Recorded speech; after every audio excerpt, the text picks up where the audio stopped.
Let's start, EJ, with what's brewing, presented by our friends at Wawa.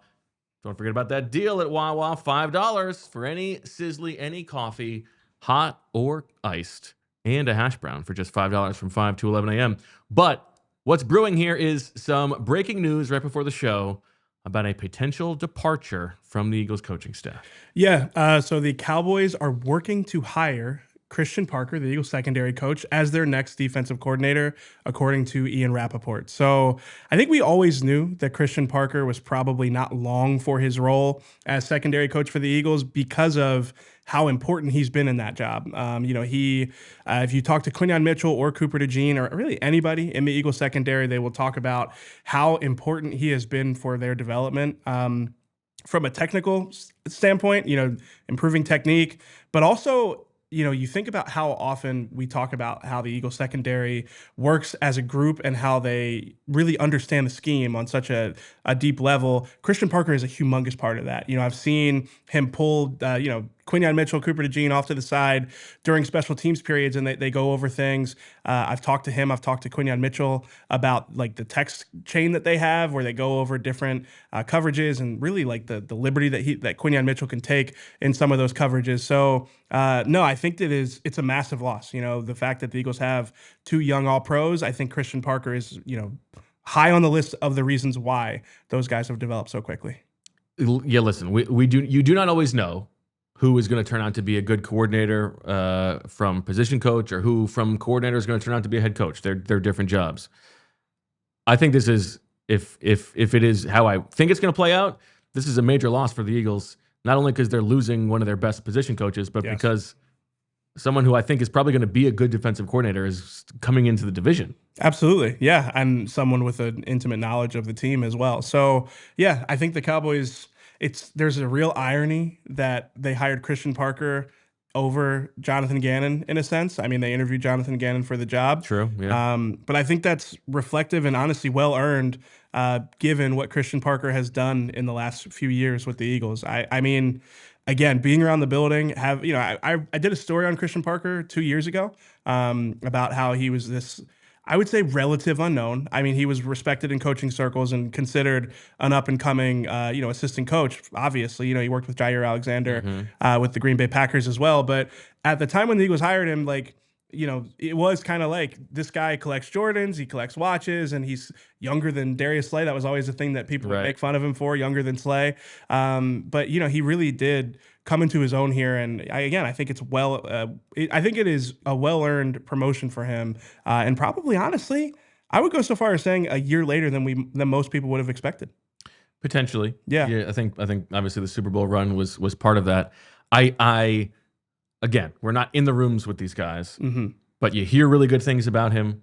The things that we are able to see are impressive. He has a really good presence about him, even when he's talking scheme or when he's talking technique. Like, the attention to detail is awesome. The way that he talked about Quinyon Mitchell last offseason, about he can be one of the great ones, and like that he has what it takes to do that.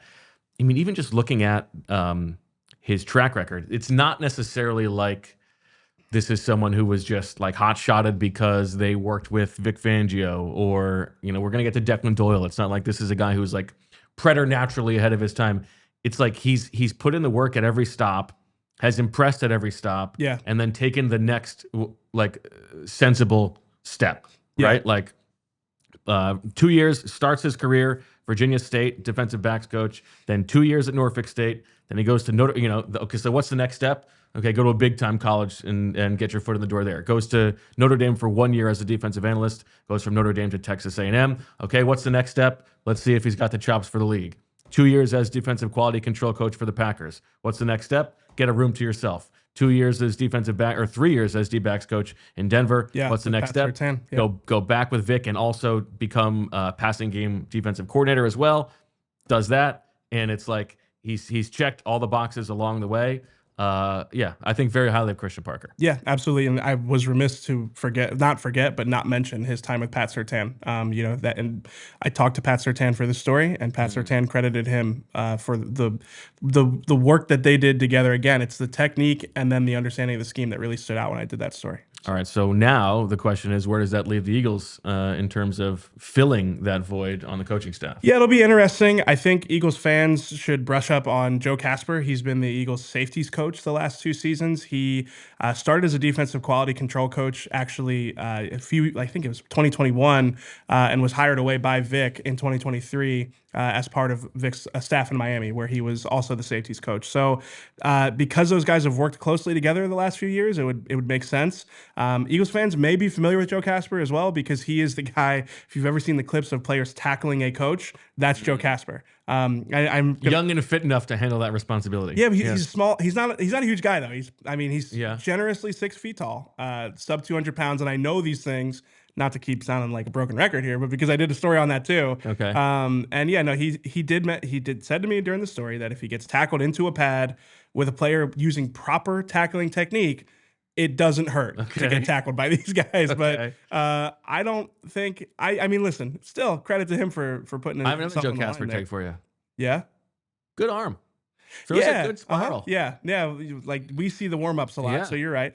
I don't think he's number one on the list. No, not number one, but pound for pound, he's this is not a guy who's a former quarterback like some of the other guys who are throwing balls. I think Joe Kasper throws a nice ball. I would agree with that. I think Michael Clay is probably number one on my list, especially because in terms of passing. Interesting. I wouldn't he's go that far. ambidextrous too. Yeah, Well, now Michael Clay will knock your socks off when he's just dribbling a soccer ball first out touches. there. Yeah, first touch is spectacular. Silky first touch, no doubt about that. But I don't know that I would go Michael Clay is the best arm on the coaching staff. I'm giving him a lot of credit for being ambidextrous here. Yeah. But no, I think Joe Kasper would make sense. I mean, I think he'll have opportunities elsewhere too. That's going to be important to keep in mind, especially as Christian Parker builds out a staff. Yeah, you wonder what that will look like. Yeah, so I think he'll have opportunities, but because he's been in the building, again, being around these guys, you hear a lot of good things about Joe Kasper as well. So I think it would make sense if he stepped into that secondaries role, but yeah, I think we'll have to see how the it Eagles plays out. also have Roy Anderson, who was the siloed as the cornerbacks coach this year. So it is a situation where, they were preparing for this inevitability, right? Sure. So they probably have some kind of succession plan in place. Maybe it's Kasper takes over as secondary guy, but Roy Anderson still has the corners. I don't know exactly how that will work, but yeah, I've got one other funny Joe Kasper story. As a reporter who likes to tell good stories, find good features. Okay. I watched a couple of his interviews with the Dolphins when he was the safeties coach there, and he did this thing called the turnover cake, where if you forced a turnover the following week, he'd bring a cake in for you. And I was like, this is such a good story. What? I thought we were trying to stay away from cake today. Oh, yeah. This has nothing to do. I'm not saying anything about the flavor of the cake, what we call the cake. He did the turnover yeah, but cake. now no one can trust you to tell the truth about the turnover cake. Sure they can. So no, he did this thing called the turnover cake, and I'm like, this is such a great story. The Eagles were doing really well that season. I'm like, I'm lining this thing up, and I asked a couple guys about it. I'm like, he's not doing that anymore. So just very deflating. Sorry. All right. So there you go. Christian Parker headed to the Dallas Cowboys as their defensive coordinator. That'll take us through what's brewing. Should be very interesting. So Eagles now not just filling an offensive coordinator void, but also a hole in the defensive staff.